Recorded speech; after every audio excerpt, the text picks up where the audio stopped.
एक नगर में 4 ब्राह्मण पुत्र रहते थे। चारों में गहरी मित्रता थी और चारों ही निर्धन थे। निर्धनता को दूर करने के लिए चारों चिंतित थे। उन्होंने अनुभव कर लिया था कि अपने बंधु बांधवों में धनहीन जीवन व्यतीत करने की अपेक्षा शेर हाथियों से भरे कटीले जंगल में रहना अच्छा है, क्योंकि निर्धन व्यक्ति को सब अनादर की दृष्टि से देखते हैं।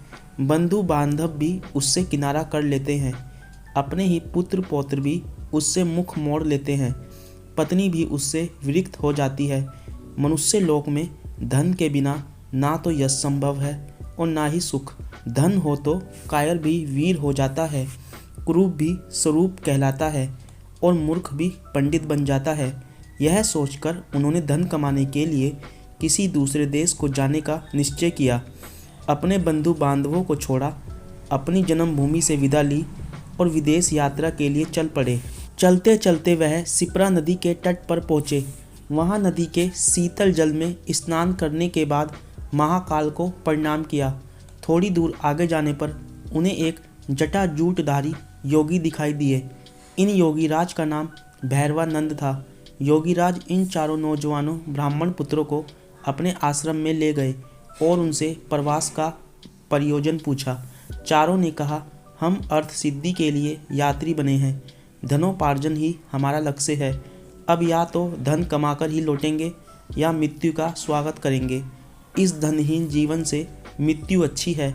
योगी राज ने उनके निश्चय की परीक्षा के लिए जब यह कहा कि धनवान बनना तो देव के अधीन है, तब उन्होंने उत्तर दिया, यह सच है कि भाग्य ही पुरुष को धनी बनाता है, किंतु साहसिक पुरुष भी अवसर का लाभ उठाकर अपने भाग्य को बदल लेते हैं। पुरुष का पौरुष कभी कभी देव से भी अधिक बलवान हो जाता है। इसलिए आप हमें भाग्य का नाम लेकर निरुत्साहित ना करें। अब धनोपार्जन का प्रण पूरा करके ही लौटने का निश्चय किया है। आप अनेक सिद्धियों को जानते हैं। आप चाहे तो हमें सहायता दे सकते हैं, हमारा पथ प्रदर्शन कर सकते हैं। योगी होने के कारण आपके आसपास अनेक शक्तियां हैं। हमारा निश्चय भी महान है।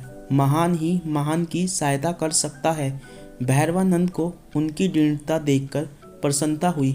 प्रसन्न होकर धन कमाने का एक रास्ता बतलाते हुए उन्होंने कहा, तुम हाथों में दीपक लेकर हिमालय पर्वत की ओर जाओ।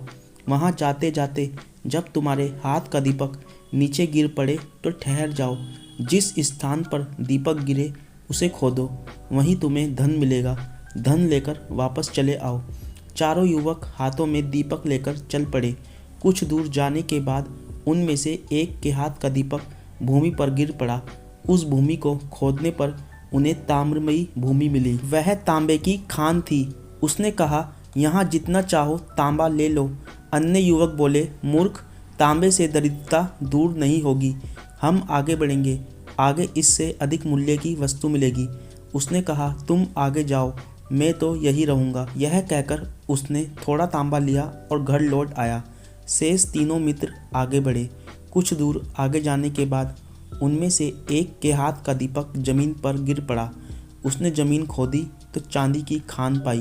प्रसन्न होकर वह बोला, यहाँ जितनी चाहे चांदी ले लो, आगे मत जाओ।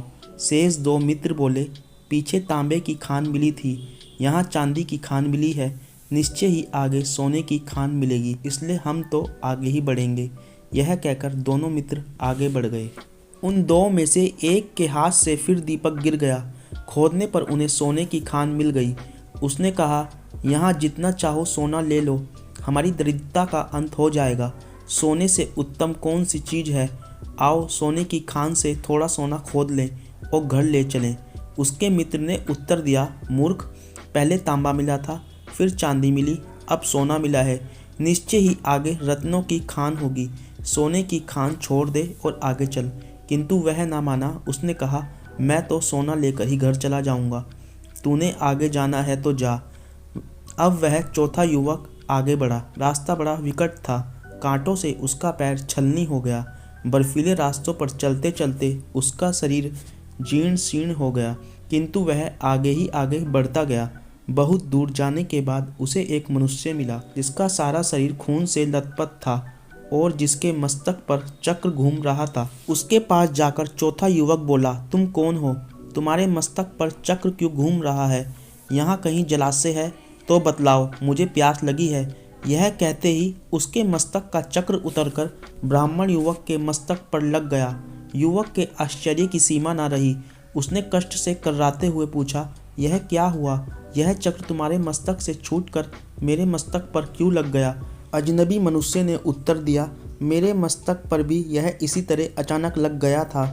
अब यह तुम्हारे मस्तक से तभी उतरेगा जब कोई व्यक्ति धन के लोभ में घूमता हुआ यहाँ तक पहुँचेगा और तुमसे बात करेगा। युवक ने पूछा, यह कब होगा? अजनबी व्यक्ति ने कहा, अब कौन राजा राज्य कर रहा है? युवक ने कहा, वीणा वत्सराज। अजनबी ने कहा, मुझे काल का ज्ञान नहीं। मैं राजा राम के राज्य में दरिद्र हुआ था और सिद्धि का दीपक लेकर यहाँ तक पहुँचा था। मैंने भी एक और मनुष्य से यही प्रश्न किए थे जो तुमने मुझसे किए हैं। युवक, किंतु इतने समय में तुम्हें भोजन व जल कैसे मिलता रहा? अजनबी, यह चक्र धन के अति लोभी पुरुषों के लिए बना है। इस चक्र के मस्तक पर लगने के बाद मनुष्य को भूख, प्यास, नींद, जन्म मरण आदि नहीं सताते। केवल चक्र घूमने का ही कष्ट ही सताता रहता है।